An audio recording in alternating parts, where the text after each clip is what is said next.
नमस्कार, माझं नाव रोहित गुजराती. आम्ही आरती अपार्टमेंट्समध्ये 4 BHK फ्लॅट 101 बुक केलेला आहे. त्याचं ॲग्रीमेंटही आत्ता घटस्थापनेच्या दिवशी झालं.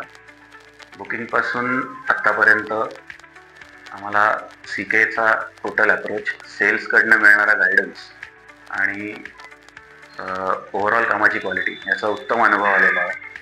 स्पेशली बुकिंग करण्यामागचा एक ड्रायव्हिंग फॅक्टर हा होता की त्रिभुवन सरांनी ज्या पद्धतीने आम्हाला संपूर्ण अशोकबनचा फ्लॅट दाखवला आणि आरती अपार्टमेंट्स कशी फ्युचरमध्ये बिल्ड होईल हे समजावून सांगितलं. That was one of the biggest driving factor. We are very happy with the booking and with the quality of work, with the speed of work as well. So thank you CK.